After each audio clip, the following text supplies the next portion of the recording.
ওখানে আইবেন না।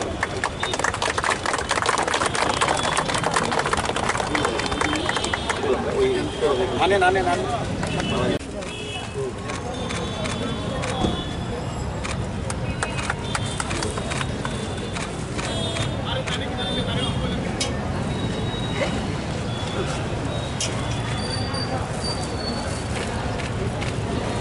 सर इधर BSNL का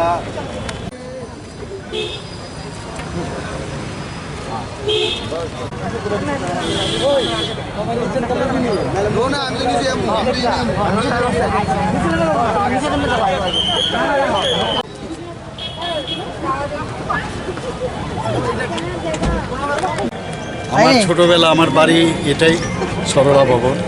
ছোটবেলার থেকে আমরা এই চমুনিটা দেখেছি। এটার অ্যাকচুয়ালি নাম গোত্রহীন একটা চমুনি ছিল, কামান চমুনি জানতাম।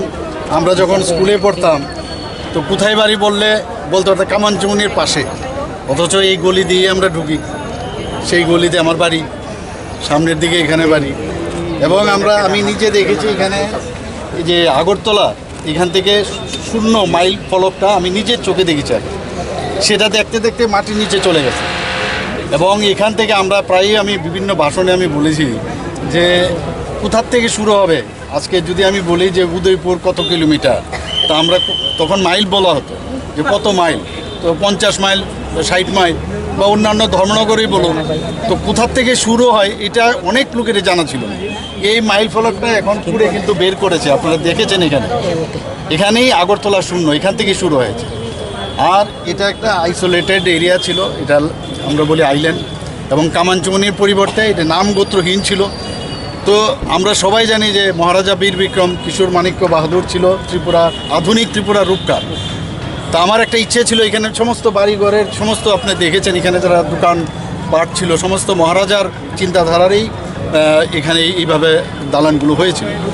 তো উনাকে সম্মান জানানোর জন্য আমরা সবসময় জনজাতির যিনি মহারাজ, উনার নামেই আমার একটা মনে একটা ইচ্ছা ছিল যে এখানে ওনার এই মর্মূর্তি যেটা আমরা এখানে আজকে উন্মোচন করলাম সেখানে প্রতিষ্ঠিত করার জন্য। তো এখানে হলো এটা। তো এক তো 0 মাইল ফলক বেরিয়ে আসলো, আর একটা হচ্ছে যে এই জায়গাটার নাম এখন মানে বীর বিক্রম চমুনি হয়ে গেল। এর জন্যই আমার ইচ্ছে ছিল, আমি এম ভেরি হ্যাপি টুডে, এতদিনের ইচ্ছা আমার পূর্ণ হবে। নবপ্রজন্ম এবং আগামী দিন মানে কেমন উদ্বুদ্ধ হবে? নিশ্চয়ই উদ্বুদ্ধ হবে। আমরা তো বারবার বলছি জনজাতিদের জন্য আমরা সবসময় কাজ করি। তো আজকে শহরের উপরে আমরা কর্নেল চমুনি আছে কিন্তু মহারাজা বীর বিক্রম চমুনি নেই।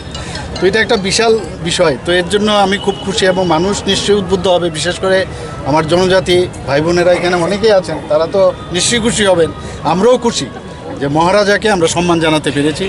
এর জন্য আমার বহুদিনের ইচ্ছে ছিল এই 0 মাইল ফলকটা উঠানোর জন্য। সেটা এখানে আমরা বিশেষ করে আমাদের আগরতলা মিউনিসিপ্যাল কর্পোরেশনের চেয়ারম্যান এবং যিনি কমিশনার ছিলেন ওনার পরিশ্রমের কারণে এটা সম্ভব হয়েছে। আমি বলেছি আমরা প্ল্যান করেছি, কিন্তু সমস্ত ওনাদের কারণেই এটা সম্ভব হয়েছে। এর জন্য ওনাদেরকে আমি ধন্যবাদ। স্যার, আপনি কি মনে করেন আগরতলাবাসীর পুরনো স্মৃতি আনানো উচিত? পুরনো সংস্কৃতি, পুরনো কথাগুলো মনে যদি আমরা না রাখি, এতদিন তো রাস্তাটাও তো কত বড় হয়ে গেল, আপনি দেখুন এটা কত সুন্দর হয়ে গেল জায়গাটা। তো আমরা চাই যে স্মার্ট সিটির মধ্যে এটা স্মার্ট একটা চমুনি হয়েছে আমি বলবো। স্যার, বিধানসভার সেশন